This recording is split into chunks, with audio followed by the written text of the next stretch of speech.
반갑습니다. 빵식이TV 빵식입니다.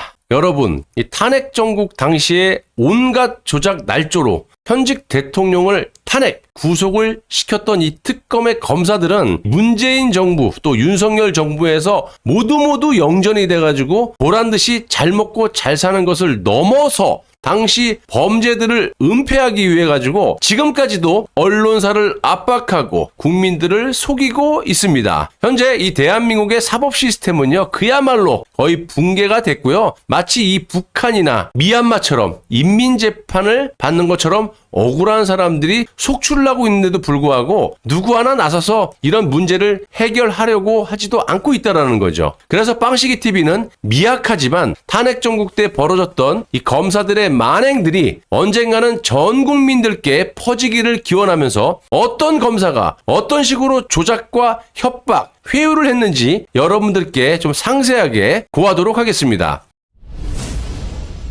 현재 이 8년이 넘게 억울한 옥살이를 하고 있는 이 최소원 씨의 딸인 정유라가 조작을 또 진실을 밝힐 수 있는 결정적인 증거물인 태블릿 PC 본체를 10억 원의 자신의 채무와 퉁치는 짓거리를 하지 않았습니까? 정말 있을 수 없는 짓거리를 했다고 보고 있고요. 여러 차례 제가 말씀을 드렸지만 정유라는 안민석, 조국을 비판하는 것도 좋지만 그보다 본질적인 자신의 엄마 최소원 씨를 위해서 도대체 뭘 했는지 내가 묻고 싶습니다. 자신의 엄마를 언놈이 어떤 식으로 조작을 또 구속을 시켰고 그런 엄마를 위해서 또 엄마를 석방시키기 위해서 이 말로만 석방시켜주세요, 후원금 주세요 이게 아니라 진실을 전 국민들에게 알려서 엄마의 명예도 일정 부분 회복을 시키고 또 빼앗긴 재산들이 많지 않습니까? 그런 거를 찾는 방식이 돼야 되는데 이건 뭐 방해를 하고 자빠졌으니 자식인 정유라가 그렇게 못한다면 저라도 국민의 한 사람으로서 진실을 밝히는데 힘을 보태야겠습니다. 뭐 물론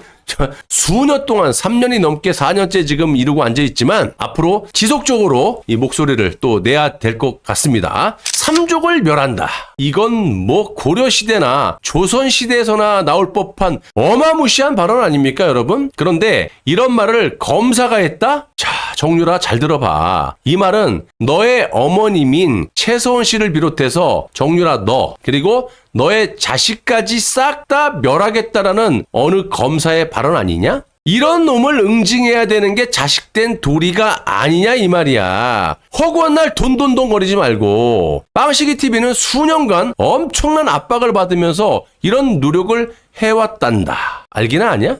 고맙다는 말이라도 한번 해봤냐? 되려 헛박질을 하고 자빠졌어요. 자, 아무튼 이런 발언을 한 당시 특검의 검사놈은 현재 대검찰청 차장검사로 또 한 명의 검사놈은 서울중앙지검 4차장 검사로 영전이 되어 있고요. 지금 현재도 조작을 은폐하기 위해서 온갖 노력을 하고 있는 인간들입니다. 자, 그렇다면 탄핵 정국 당시 이 두 놈이 어떤 일을 벌였었는지 소상히 알려드려야 되지 않겠습니까? 자, 최소원 씨가 특검 조사를 받은 날은 크리스마스 이브인 2016년 12월 24일이고요. 이날 최소원 씨는 오후 1시 50분쯤 수갑을 찬 채로 서울구치소 보안과 소속 여성교도관들의 계호 속에서 특검 사무실에 도착. 오후 2시부터 다음날 새벽 1시까지 정말 인민조사를 받았습니다. 자, 특검 사무실에 도착한 최소원 씨는 당시 특검 수사 4팀장인 윤석열의 방으로 끌려가서 잠시 이야기를 나눈 뒤에 17층에 위치한 영상 녹화실에서 고형곤이라는 여기 띄워드릴게요. 부부장 검사, 현재는 서울중앙지검 4차장 검사로 영전이 돼 있죠. 아무튼 이 고형곤이라는 검사의 조사를 받았고요. 고형곤 검사는 최소원 씨의 변호인인 오태희 변호사에게 오늘은 최순실 씨의 대략적인 입장만 들어보고 정식 조사는 내일부터 하겠다. 그러면서 변호인은 자리를 좀 비켜달라고 요구를 합니다. 한마디로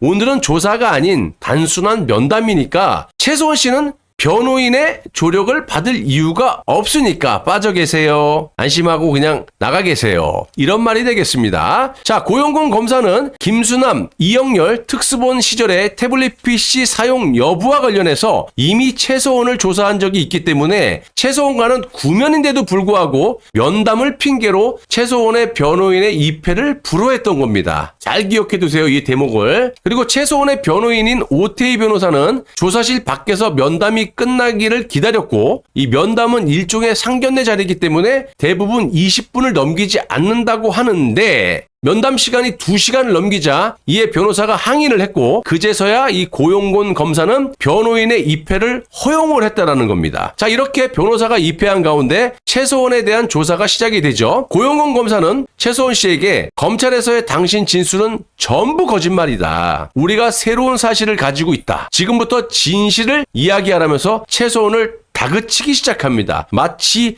안민석이 닌다김을 아느냐, 무기상과 거래한 사실을 알고 있다. 이 조동아리로만 얘기하고 아무런 증거도 내밀지 않으면서 말입니다. 똑같은 놈들이에요. 당시 최소원의 범죄 혐의는 직권남용, 권리행사 방해, 강요미수, 사기미수, 증거인멸, 교사 등 총 5개인데요. 이 부분은 재판이 진행 중이므로 법원에서 유무죄를 다툴 사안이고 고용곤이 말한 대로 최소원의 범죄 혐의와 관련해 새로운 증거를 만약에 확보했다면 그 증거를 토대로 신문을 하고 추궁을 하는 게 수사의 기본이라는 거죠. 그런데 이 고용곤 검사는 새로운 범죄 혐의는 전혀 제시하지도 않고 이 조동아리로만 특검법에 명시된 수사 대상 15개 항목에 대해서 하나하나씩 물었다라는 겁니다. 아무튼 이렇게 꼬치꼬치 깨묻는 바람에 이날 조사는 오후 2시부터 밤 10시 20분경에 끝났으니까 무려 8시간이 넘게 진행이 된 거고요. 고용곤 검사는 최소원의 변호사에게 오늘 조사는 다 끝났습니다. 최소원 씨는 이제 서울구치소로 돌려보낼 거니까 변호인은 귀가해도 좋습니다. 이렇게 말을 하고 오태희 변호사는 10분 후인 10시 30분경에 특검 사무실을 나오게 된 거죠. 그런데 이 최소원 씨의 변호인을 집에 보내놓고 고용곤 검사는 최소원 씨를 서울구치소로 돌려보내지 않고 당시 부장검사인 신자용의 방으로 또 데려갑니다. 신자용은 여기 요놈입니다. 현재 이 대검찰청 차장검사로 영전이 되어 있는 상태. 아무튼 이 신자용 부장검사 방에서 엄청난 일이 벌어지게 되죠. 자, 최소원 씨가 당시 조사 분위기에 대해서 변호인단에게 밝힌 내용인데요. 간략하게 제가 요약해서 말씀을 좀 드려보자면 자신의 변호사가 이제 돌아갔죠. 돌아간 뒤에 담당 검사인 고용곤이 약속과 달리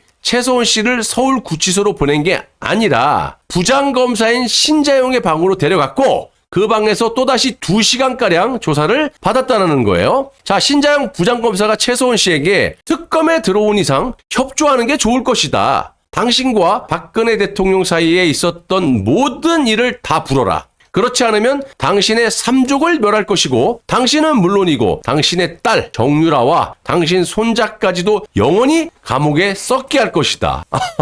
손자는 또 무슨 죄가 있길래? 참, 아무튼 이뿐만이 아니라 최소한 당신의 모든 일가 친척을 샅샅이 탈탈 털어서 이 사회에 영원히 발을 붙이지 못하게 할 것이라는 취지로 말을 했다라는 거예요. 자, 신자용 의자가 제정신입니까? 지금이 무슨 고려시대, 조선시대도 아니고 잘못이 있으면 그 사람만 법으로 정당하게 증거를 대밀어서 수사해서 처벌하면 되는 것이지 자식과 손주들은 또 외포하면서 삼족을 멸하고 모든 일가 친척까지 탈탈 털어서 이 사회에 영원히 발을 못 붙이게 하겠다? 지금 신자용 요놈이 이렇게 말도 안 되는 협박질을 했던 거예요. 자, 이렇게 무지막지한 협박성 조사를 받은 뒤 최소원이 이제 특검 사무실을 나와서 서울구치소를 향해 출발한 시각은 다음날 새벽 1시죠. 그러니까 약 11시간 정도를 조사를 받고 구치소로 복귀를 했다라는 거예요. 자, 이날 삼족을 멸하겠다라는 이 신자용의 발언을 밖에서 대기하고 있었던 여성 교도관들도 다 들은 듯 최소원 씨에게 여성 교도관들이 이런 말을 했다고 해요. 어떻게 그렇게 심한 말을 할 수가 있느냐면서 최소원을 위로해줬다라는 겁니다. 일단 이 고용곤 신자용 검사는요, 심야 조사 금지 규정을 위반했고요. 심야 조사를 받을 때 변호인의 조력을 받지 못한 것은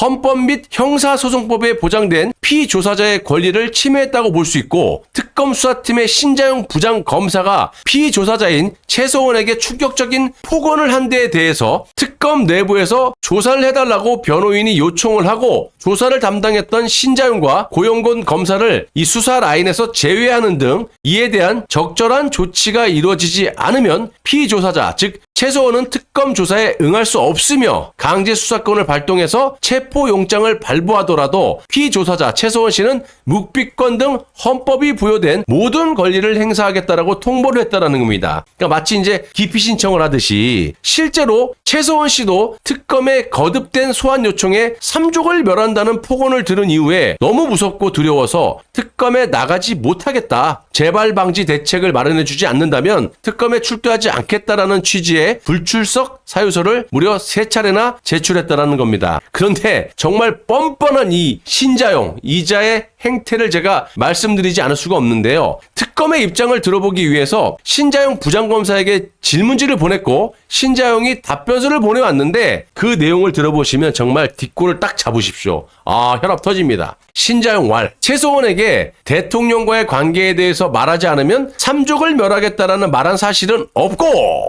면담은 1시간가량 이루어졌고 그 1시간이라는 거는 12시 전에 끝났다는 거지. 심야 규정 이런 것 때문에 그런 건가? 아무튼 이 조사를 앞둔 면담이었고 당시 최소원은 참나 변호인의 조력을 요청하지도 않았으며 앞으로 조사를 받겠다고 하는 등 최소원의 어떤 권리도 우리는 침해한 사실이 없다. 이렇게 답변했다라는 겁니다. 자, 여러분, 제가 서두에 말씀드렸다시피 변호인을 누가 뺐습니까? 누가 집에 보냈어요? 어떤 핑계로? 그리고 약속 지켰어요? 그것도 변호사를 속이고 말입니다. 이런 짓거리를 해놓고 뻔뻔한 주장을 하는 이 신자용의 태도에 분노를 금치 못한다라는 겁니다. 사실 여부를 확인하려면요. 당시 특검의 내부 자료, 즉 사무실 내에 설치된 CCTV 화면 이런 거 그리고 사무실 방문 시각과 퇴근 시각을 기록한 근무 일지 등을 공개하면 명확하게 드러날 터인데 이것들은 사실 여부를 확인할 수 있는 어떠한 자료도 제시하지 않고 있다라는 겁니다. 이게 당시 특검의 행태고요. 이런 점을 최소원 씨의 딸인 정유라는 밝히려고 노력을 해야 되는데 그렇게 했습니까? 그렇게 하고 있습니까? 오히려 핵심 증거물을 수많은 애국우파 국민들과 자신의 어머님이 옥중에서 투쟁 끝에 받아낸 거를 지가 어디다 썼는지도 몰라 돈을. 젊은 애가 10몇 억씩 어떻게 썼는지 모르겠어요. 그 많은 돈을 다 후원받고 어디다 쓰고 빚도 안 갚고 10억의 채무의 채권자에게 이 핵심 증거물을 담보로 맡긴다? 그래서 어머님을 궁지에 몰아붙이게 한다? 이게 이런 말 같지도 않은 짓거리를 하는 게 최소원 씨의 딸인 정유라라는 거예요. 정말 제가 어처구니가 없어서 말이 안 나옵니다.